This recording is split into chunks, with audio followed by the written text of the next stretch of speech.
descending dread. With each step down the creaky stairs of the abandoned factory, my fear grew.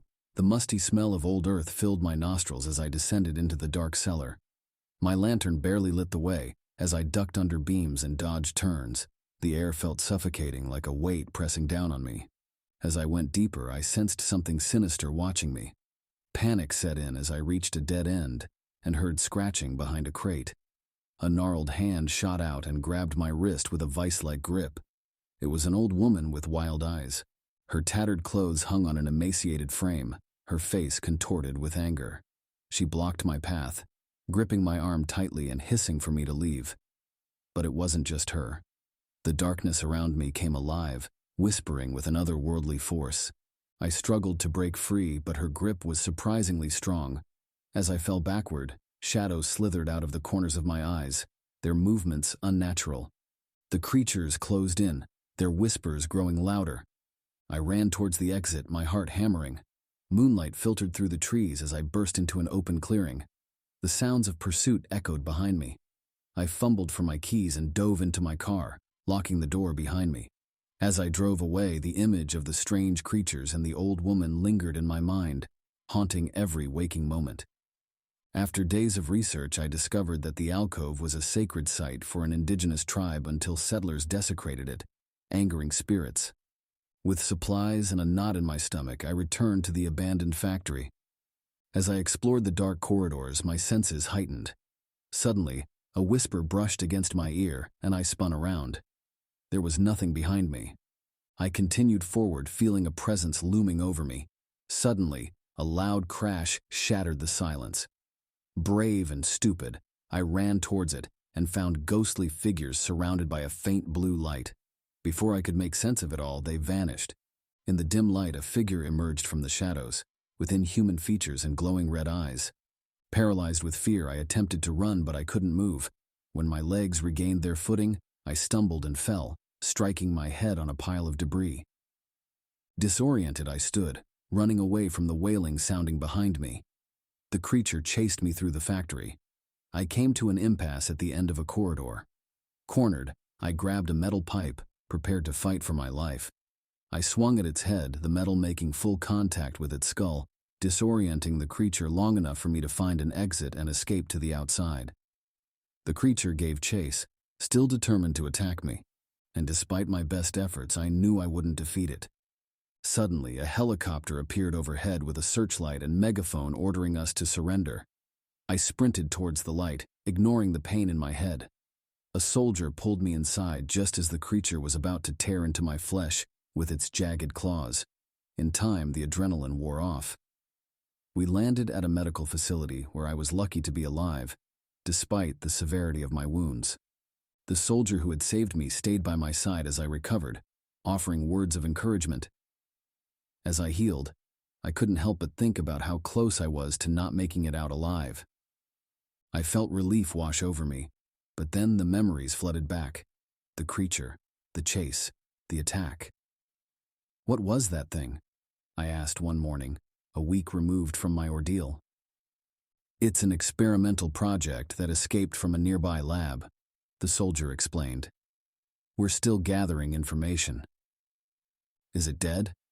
I shuddered at the thought of it coming after me again. Yes, we made sure of it, the soldier assured. But then he asked for my help in understanding the creature. Despite my fear, I knew I had to do my part. I didn't want anyone else to suffer the same fate. So I agreed to tell him everything I could remember about that night. As I recounted my encounter with the creature, the memories flooded back. Its effortless movements and razor-sharp claws were etched in my mind. The soldier and a doctor listened, taking notes and nodding. The doctor suggested consulting experts, but that they should be careful to not cause panic or arouse any suspicions. I continued to recover, restricted to the bare and desolate setting of a former covert military facility that had been repurposed for renegades. The walls were made of cold, hard concrete, and the floor was lined with industrial-strength linoleum tiles. The room was sparsely furnished, with only a narrow cot for me to rest on and a small metal table by my bedside. Above me, fluorescent lights buzzed incessantly, casting an eerie glow over my surroundings. It was clear that this was a base designed for secrecy and functionality, not comfort or luxury. Despite this, I couldn't help but feel grateful to be alive and under the watchful care of those in charge. Weeks passed by in a blur as I went through rigorous psychological assessments and rehabilitation sessions.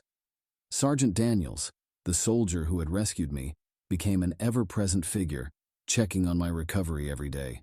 He would often bring books and puzzles to keep my mind busy, attempting to distract me from the nightmares that haunted my dreams. During one of our conversations, Sergeant Daniels mentioned that the creature I encountered was not an isolated incident. There had been reports of similar encounters in different parts of the country.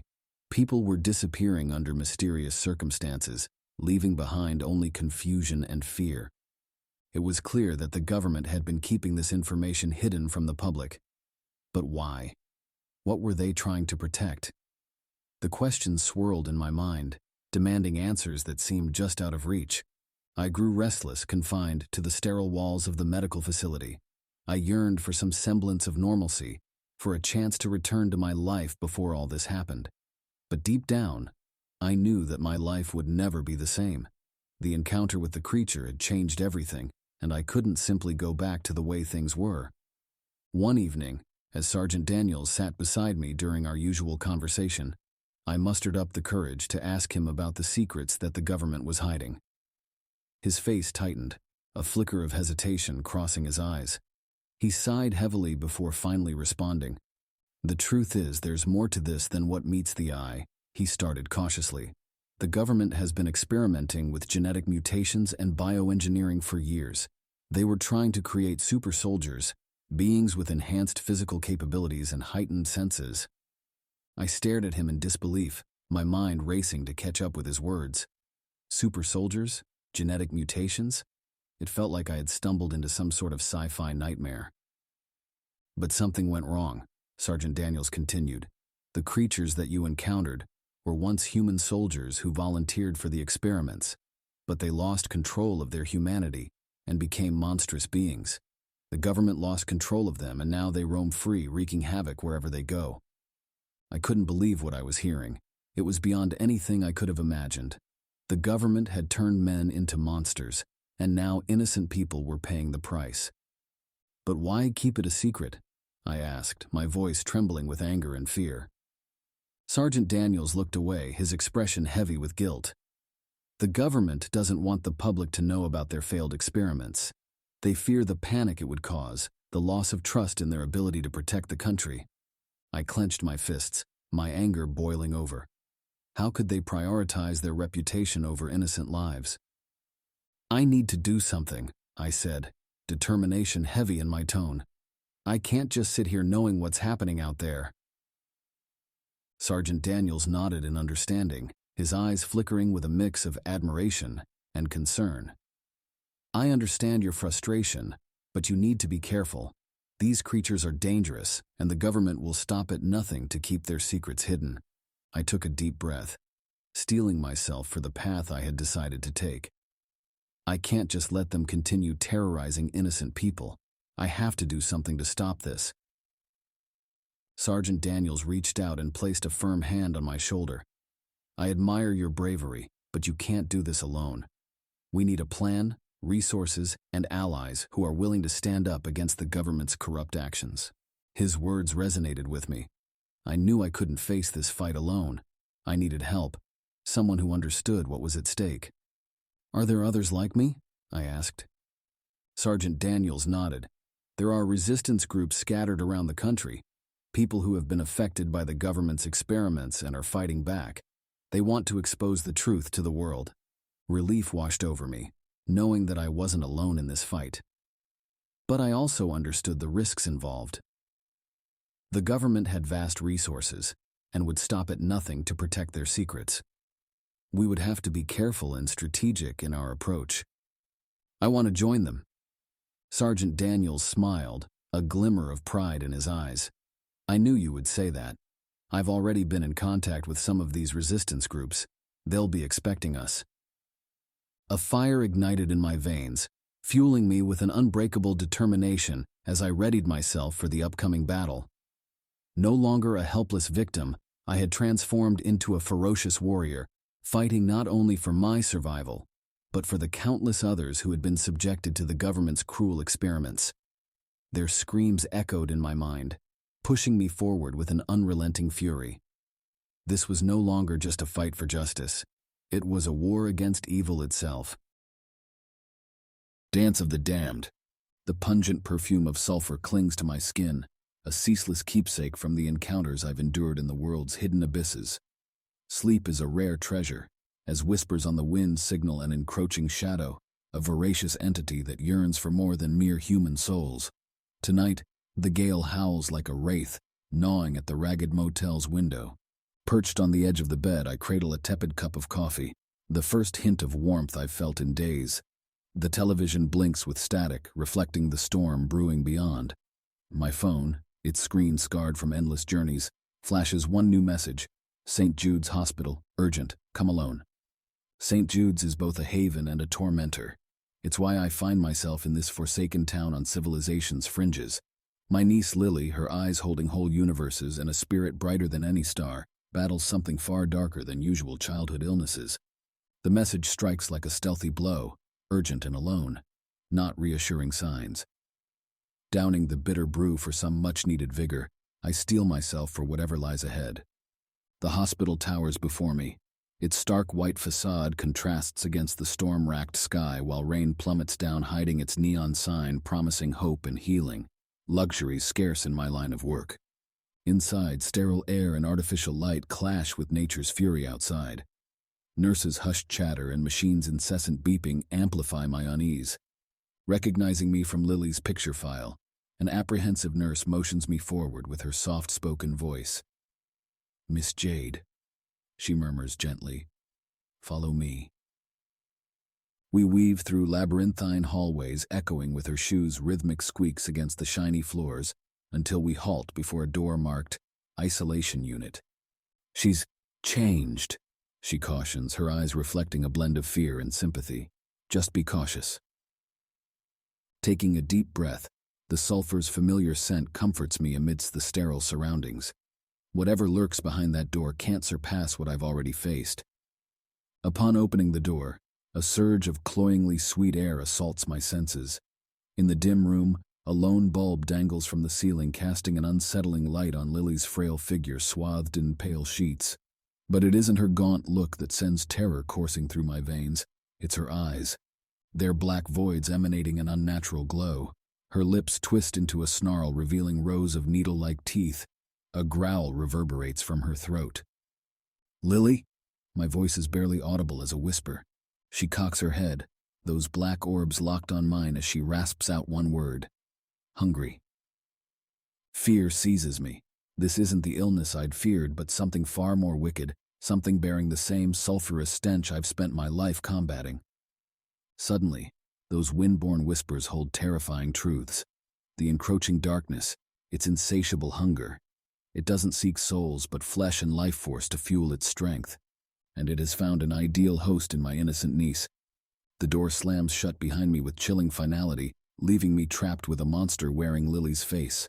Past battles and terrors fade compared to this horrific revelation. The darkness I hunt has found refuge within my niece's vacant gaze. The struggle for Lily's soul, and perhaps even for humanity, has just begun. My heart pounds a relentless rhythm against my ribs, each beat a reminder of countless encounters with the supernatural. Swiftly I seize the time-worn pouch at my side, its leather whispering of past battles fought. Within, the icy touch of a silver vial imparts a comforting certainty to my trembling hand. This is no ordinary weapon. Holy water carries a potent sting for creatures that have chosen Lily.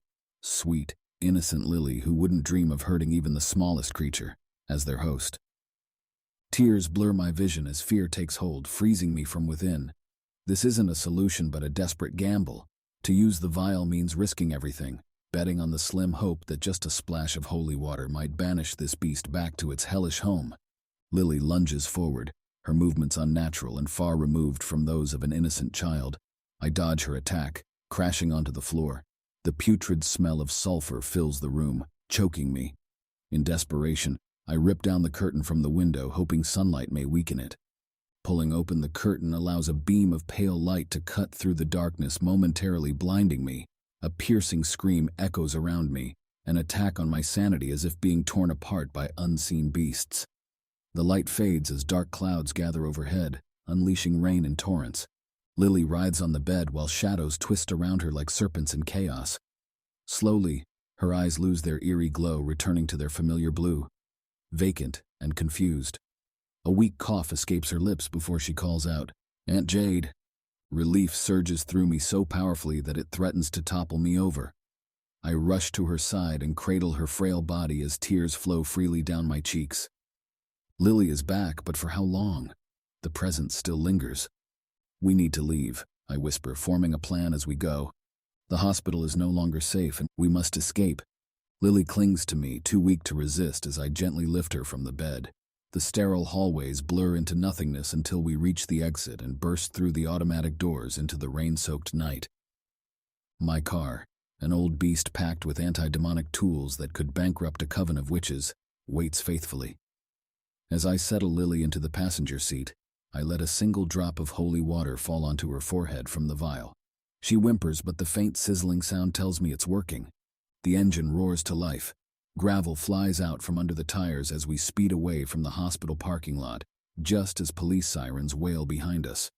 There's no turning back now. Days blend into weeks in our desperate flight across desolate landscapes. Lily clings weakly to my arm, whimpering whenever shadows stretch out from the passing scenery. I feed her a mixture of herbs and holy water. An unpleasant brew, but hopefully potent enough. Every few hours we stop at isolated churches, their solitary crosses glowing like beacons in the darkness. I engage in improvised ceremonies, utilizing consecrated chalk as my tool to etch arcane symbols into the grain of the wooden floorboards. The words of ancient incantations tumble from my lips, each syllable a plea to unseen forces. All these efforts are made with a singular objective: to erect a temporary barrier against the relentless advance of the looming darkness, providing a fleeting sanctuary for both of us. The struggle seems ceaseless, against an adversary so formidable it twists my stomach into knots. Our journey leads us to a forsaken mining town, consumed and forgotten by the encroaching desert sands. Here, an age-old church remains vigilant, its weathered exterior serving as a silent testament to faiths long abandoned. This is it, our last stand within this church radiating dormant power. As I lay Lily on a pew, my most complex ritual yet begins. Hours pass in heavy anticipation until dawn's first light paints gold across the sky, and a blinding light erupts from the altar. The entity screams, shaking the very foundation of the building as shadows squirm, reaching for us but are held back by the light which pushes them away, scorching them. With a final earth-shattering roar, it is torn away, leaving behind an echoing silence. Lily stirs, her eyes fluttering open, clear blue tinged with memories of the horrors endured. Relief washes over me, warm and welcome, as sunlight streams through the broken stained glass, bathing us in vibrant colors.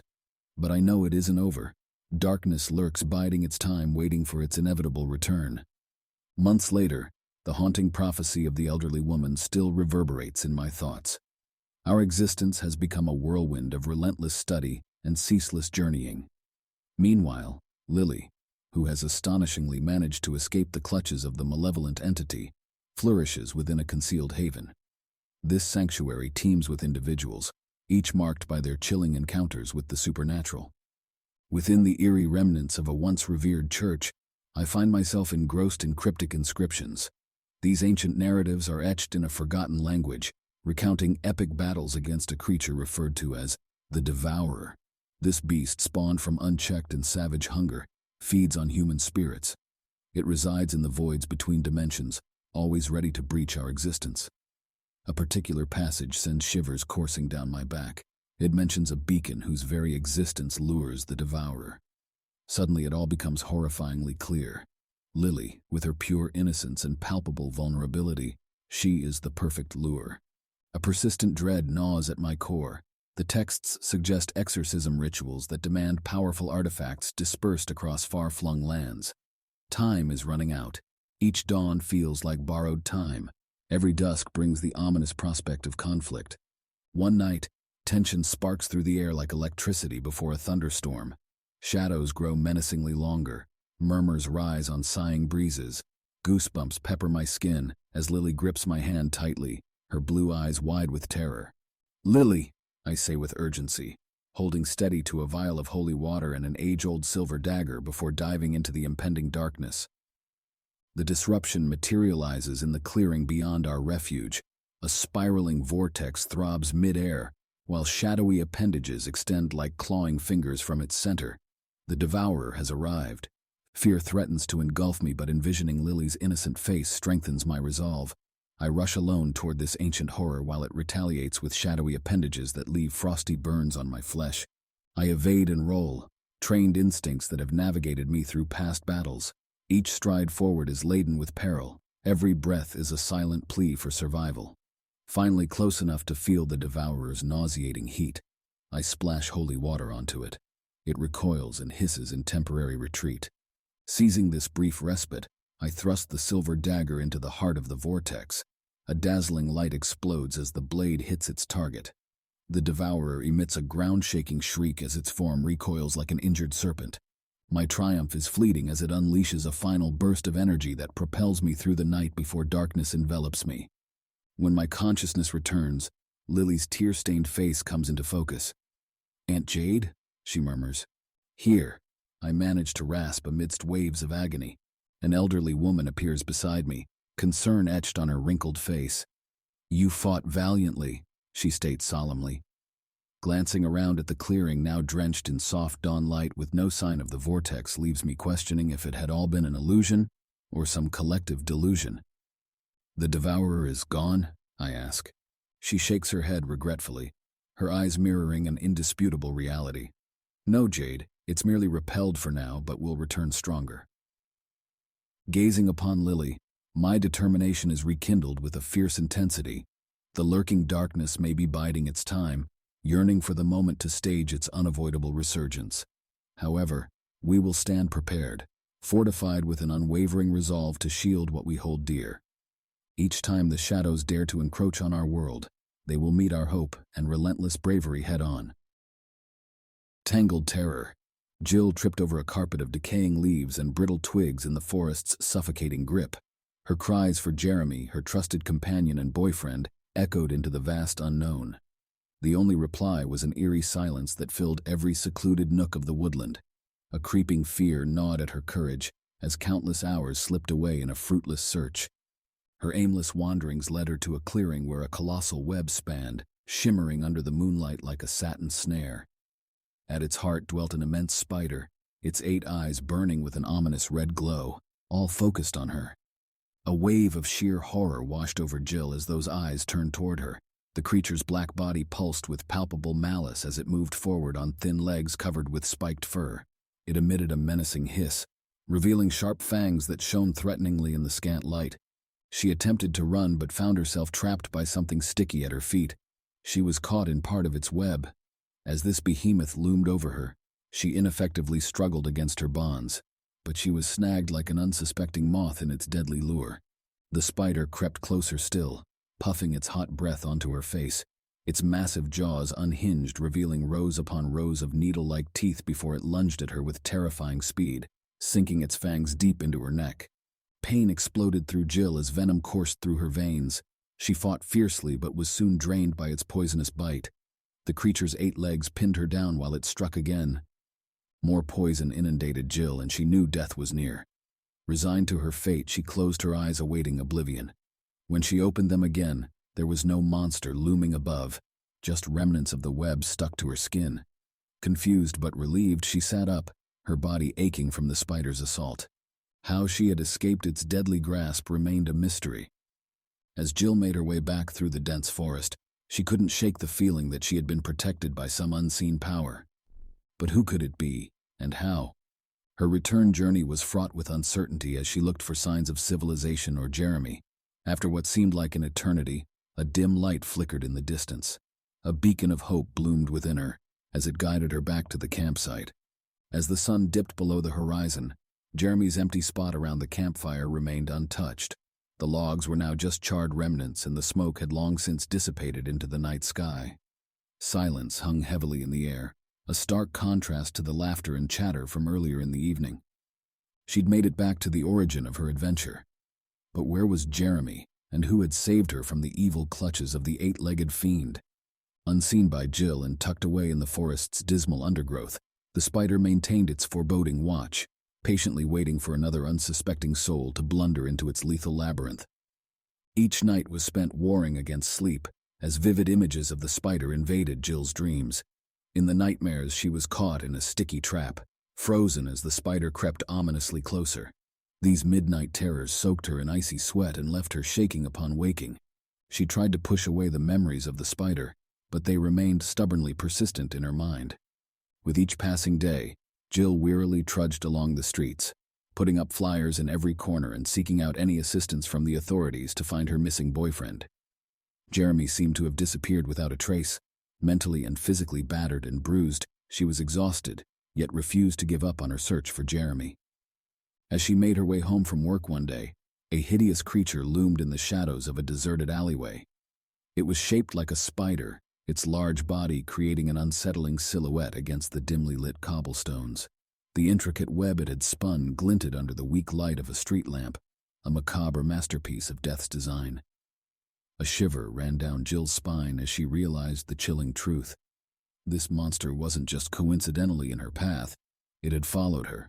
The spider turned toward her, and she felt its sinister stare piercing into her soul. Fear rooted her to the spot. No screams broke free as it edged nearer. Just as she was about to succumb to the hopelessness she felt, a loud crash reverberated through the alleyway. A stranger appeared seemingly out of nowhere, wielding a baseball bat which he swung at the spider's head with deadly accuracy. The creature tumbled to the ground. Jill's legs buckled beneath her as she collapsed onto the pavement, her body trembling from exhaustion and gratitude for the unexpected hero who had saved her life. He knelt beside her, his hand reaching out to help her up as he assessed her condition. Tears streamed down Jill's face as she nodded gratefully and expressed thanks for this stranger's life-saving intervention. But as he vanished into the shadows, leaving behind unanswered questions about his identity and intentions, she couldn't shake off the unsettling feeling that something wasn't quite right. Her hands shook as she fumbled with the keys to her apartment door. Every time she closed her eyes, the horrifying encounter with the giant spider replayed in her mind. It was a miracle that she had survived, all thanks to the brave stranger who had stepped in at that crucial moment. As months passed by, Jill attempted to bury the traumatic experience and move on with her life. Jeremy was classified as a missing person, but everyone believed he was dead. Just when she thought normalcy was within grasp, a mysterious letter arrived in her mailbox. The sender was Alex, claiming to be part of a secret society dedicated to protecting humanity from monsters and demons. He admitted that he was the one who saved her from the spider but warned that more dangers lurked in the shadows. Curiosity piqued, Jill decided to meet with Alex and learn more about this society. After some initial reluctance, she accepted his offer to join them, knowing that lives were on the line and she couldn't stand idly by.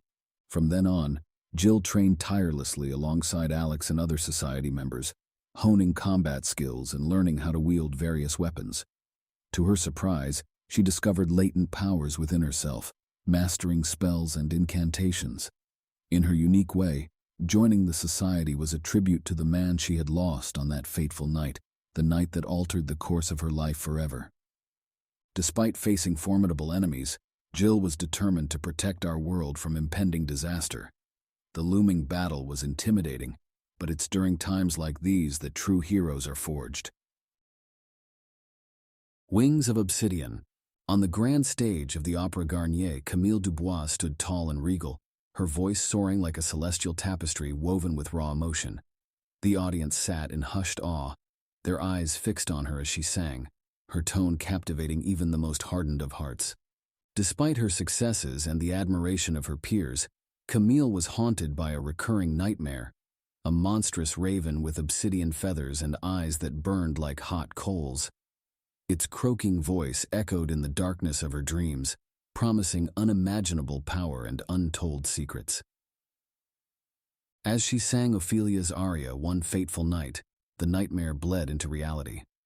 The air seemed to shimmer and twist, and from the rafters above descended a raven unlike any she had ever seen. larger and more menacing than any creature of its kind. Its gaze was fixed on her, and as their eyes met, a jolt of energy shot through Camille. Her voice took on a new, chilling resonance, mesmerizing the audience who erupted into thunderous applause. But within Camille, a darkness began to stir, a hunger for something more than mere adulation. As she continued to sing, the raven watched from the shadows, its croaks becoming whispers in her mind. It promised her power beyond imagination, fueled by the souls of her enraptured listeners. Camille's once pure voice took on a ravenous edge, twisting melodies into macabre lullabies. The audience, initially entranced by her performance, began to feel uneasy, their faces pale and drawn.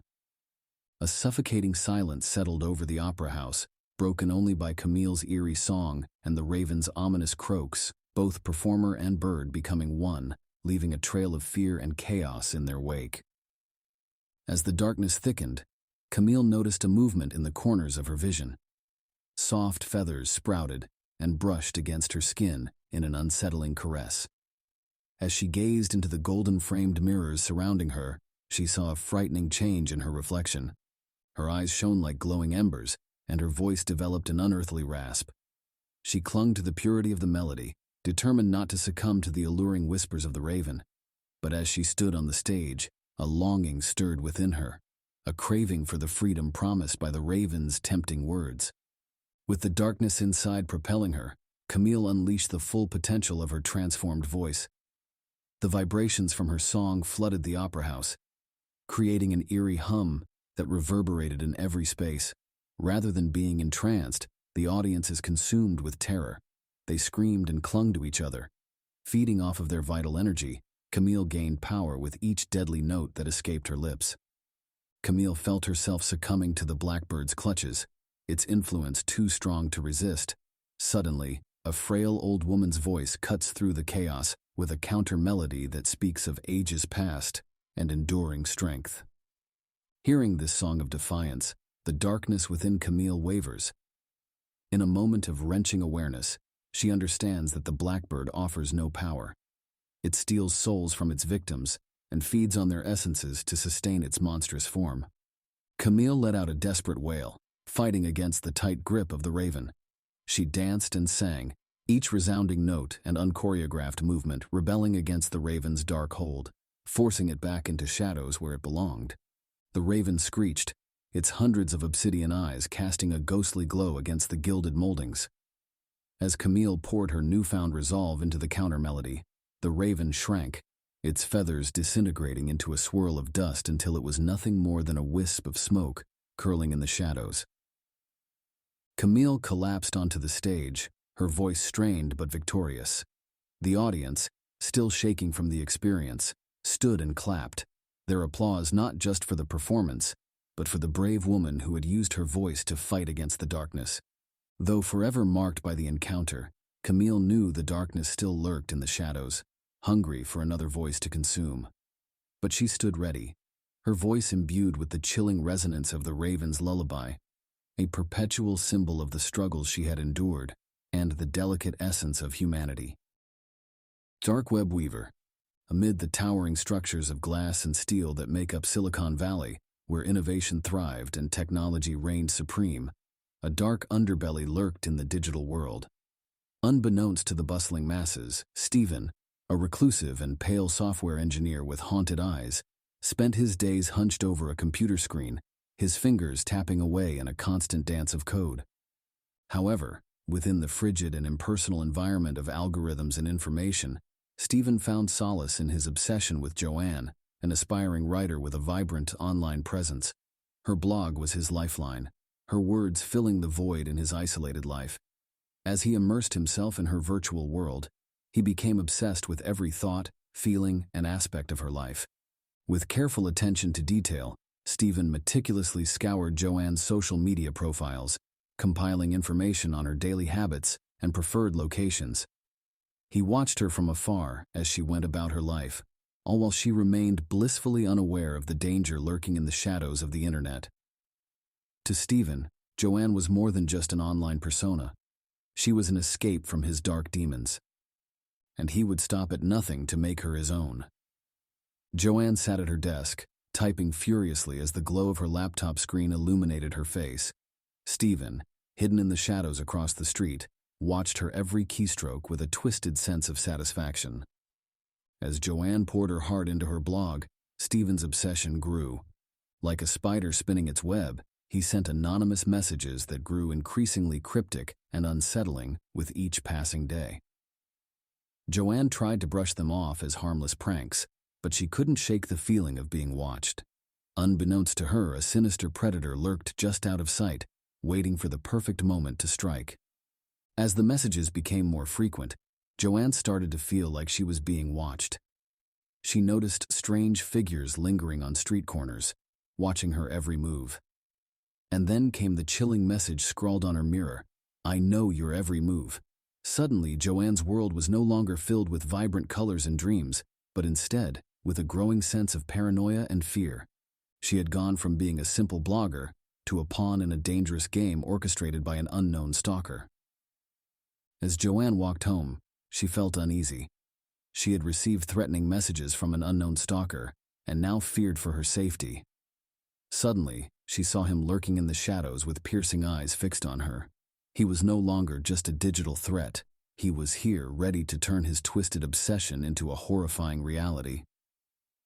Joanne tried to run, but the stalker's powerful grip stopped her in her tracks. He dragged her into a dark, empty building where a disturbing ritual took place. The maniacal glint in his eyes sent shivers down her spine as she realized the true depth of his depravity. The city was shaken by Joanne's disappearance and the whispers of a mysterious figure who roamed its streets. Meanwhile, Stephen observed from a distance, relishing in his twisted deeds while also being consumed by anxiety about getting caught. Even though he was aware of the wrongfulness of his actions, he couldn't resist the sinful satisfaction of possessing another's soul like a forbidden fruit. The police investigation intensified, and Stephen's carefully constructed world began to crumble. The detectives traced his digital footprints, leading them closer to his doorstep. Inside his darkened apartment, he frantically attempted to maintain his facade, crafting a web of lies and switching between different personas. But his obsession with Joanne consumed him, so he created a shrine to her memory in a dark closet inside his home. Stephen basked in the mayhem he had created as the city descended into panic and terror. Eventually, the police closed in on Stephen's apartment. In a desperate escape attempt, he made a run for it, but was quickly apprehended. The city could finally rest, knowing that Stephen's reign of terror was over. Gradually, the streets came back to life as people found their sense of security and perseverance. But in the hearts of those who knew her, Joanne's memory endured her message of empathy and human connection, a beacon of hope during the aftermath of the tragedy that had shattered their community. Despite the city's progress, a lingering unease remained. The mere mention of Stephen Woodward instilled fear and awe in people, a constant reminder of the darkness that had once plagued them. Even though he was imprisoned, there was an underlying fear that his power may still linger in the digital realm, a constant threat that could strike from the shadows at any moment. After countless hours spent poring over gruesome crime scene photos and interviewing witnesses, the detectives were rewarded with a guilty conviction in the case of Stephen Woodward. As Stephen was led away in handcuffs, Joanne's loved ones watched tearfully from the gallery. The lively city blogger, who had been a source of inspiration for many, now rested in a peaceful cemetery, her voice forever silenced by the actions of a cruel individual. As the news of Joanne's death spread throughout the world, her powerful words echoed in the minds and hearts of all who had read them. Her blog, once a platform for her thoughts and passions, now serves as a digital memorial for a life cut tragically short. Each click and share are offerings to her memory, keeping her spirit alive in the virtual world long after her physical presence was gone.